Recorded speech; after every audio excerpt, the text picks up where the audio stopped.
practice every day. The town is full of predator, don't turn a little prey. I flip $1 million out of nothing, make them feel a certain way. Hoping that the switch. Alright, what's good? Let's get it in this Saquon Barkley interview. See what he got to say. Saying he getting back into a rhythm, trying to calm Giants Nation down. He got Giants fans in a tizzy right now. I'm thinking he should be a third down back. Some Giants fans want him traded. Some shit going down with Saquon right now. But let's hear from the man himself. Talk to me, baby. How are you feeling coming out of the game and this week so far, physically and everything? Like I said after the game, it's one of the things where week by week it's going to keep getting better and better. Just getting back in the rhythm. Just getting my eyes back into it last week. I felt like I played better last week than I played in Tampa. I felt like my legs were underneath me a little bit better. That's an understatement. understatement. The season it's going to continue to get better. The Dolphins zero blitz a lot, Saquon. How does that affect the run game?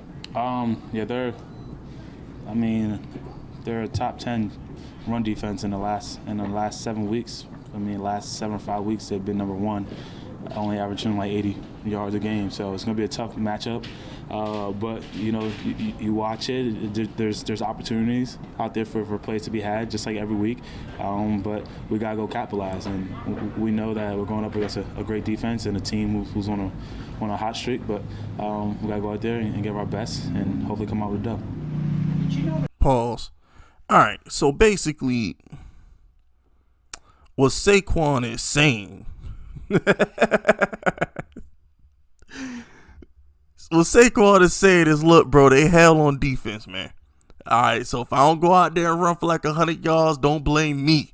That man just gave you all the stats.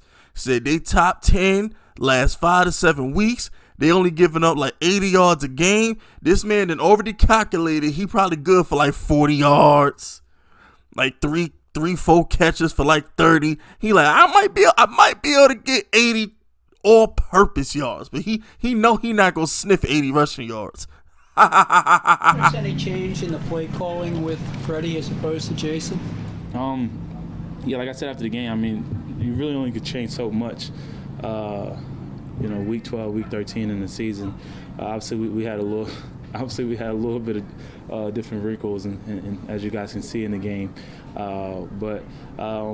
As the season go on and all the offensive guys get together, probably a little more wrinkles going to come in, and we just got to go out there and come out and practice, learn the plays, execute the plays in practice, and then when they're called in the game, make it work. Do you think it's... See, what he's basically saying is the book is the book, but at the same time, he said it, Daniel Jones said it, they keep saying wrinkles. Those wrinkles is like the Mayock play. Like, that was a play that they added that day. It's things like that. Like, you can add new ways to get your playmakers the ball. That's stuff that Jason Garrett wasn't doing, man. Shout out this Saquon, man. More advantageous to target Kenny Galladay 7 times instead of 2? I feel like a lot of people get caught up with the targets or, catches, receptions, carries. At the end of the day, it's football. Obviously, everybody as a competitor, you want to be the one with the ball in your hands to make the play to make your team win. But however we got to get the job done to get a win, that's what it got to be. It might be a game where I carry the ball 25 times, or KG might have 11 catches, or Slade might have 11 catches, Evan have 11 catches, and we win. There might be some games where, like last week, where we're not finishing on offense, but the defense is playing lights out, especially playing lights out, and we still get the win. I think people outside get so caught up in how many times this person getting the ball, or how many times this person touching the ball. When only thing our whole main objective as a team is to find a way to get the dub, whatever it takes, that's the way we gotta do it. Bullshit. Saquon, that media training has paid off. I hereby give Saquon Barkley an A+. That was the greatest answer I've heard in my life. That was the most media trained, politically correct answer in the world. Get the hell out of here. Saquon, if targets didn't matter, why was Galladay cursing out Garrett week 2? If targets don't matter, T.O. wouldn't have been traded and cut like 10 times. Okay, Antonio Brown will still be in Pittsburgh. Targets matter to wide receivers. Don't tell me targets don't matter when Golden Tate wife was just crying about targets a year ago on the team. Okay, don't tell me targets don't matter. Galladay going from 2 targets to 7 targets is a big deal. And another thing too, Saquon, you're not crying about it now because this offensive line is garbage. But you and I both know if the Giants' offensive line was like the Cleveland Browns or the Colts and Saquon was getting 10 carries a game, he'd be pissed. He don't cry about it now because he ain't got nowhere to go. You know what I'm saying? The Giants' offensive line is an abomination. Okay, like it shouldn't even be allowed to exist. It should be deleted like Matt Hardy. Like for real, like what the hell? But nah, that bullshit. we don't believe you, Saquon. You my guy, but nah, we don't believe you, bro. How much do you enjoy being? Yeah, look at the grin. He know it. Look at him, Saquon. No, that's some bullshit. Look at his face. Yo, that smile was funny as hell after he answered that. He know that was some bullshit. Oh, that was hilarious. I like it a lot. That's something I train. Obviously, this offseason. Man, that was gold. On just rehabbing and getting my body right, getting my knee right. But in previous years, did a lot of work in route running and catching. Kind of started in college. When I was challenged by my linebacker coach, I'm crying. More versatile. I like doing it. I got to continue to grow, continue to get better at it, see coverages better. The more I do it, and it's an opportunity for me to be able to make a play for my team. So I enjoy doing it. How much would it hurt if you didn't have? It's 3 minutes, by the way. How much would it hurt if you didn't have Daniel on Sunday? Daniel's he's an amazing guy. He's a hard worker. He's a leader. Obviously, when he's not on the field, you're missing something. He's special. He's a heck of a player.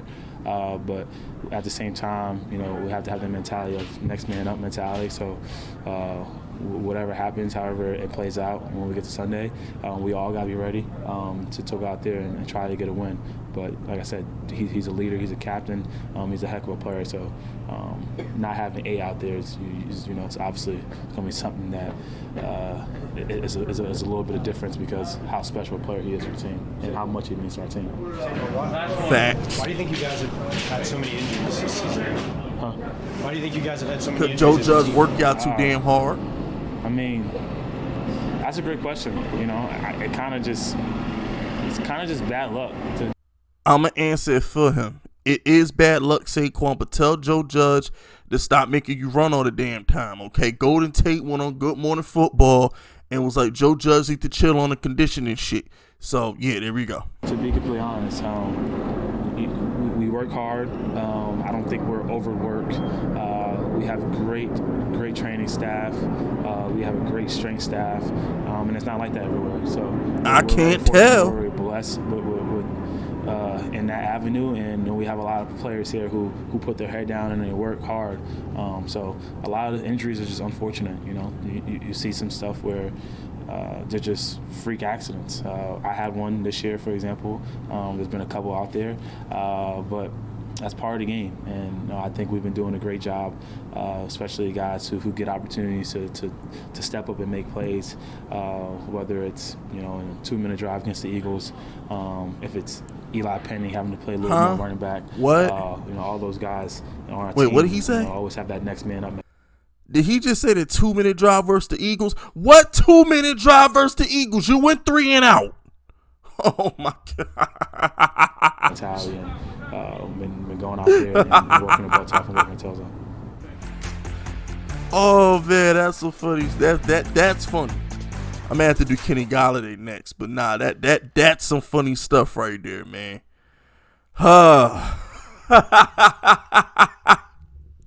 Yo, shout out to Saquon Barkley, man. It's nice to know he's getting back in the rhythm. I like how he don't throw nobody under the bus. This kid is so media trained. His answers were impeccable. I mean, you know, like I call him out on the BS because you know what I'm saying. I can sniff that, but at the end of the day, man, like that's how you want your players to answer questions, man. You don't want Saquon out here saying outrageous things and then everybody else on the team got to answer it. But yeah, that was funny. the way he looked at the camera after the Jason Garrett question was hilarious.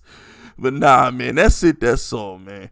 Subscribe to the unit if you rocking with me. My name is Fist Vegas, and I approve this message.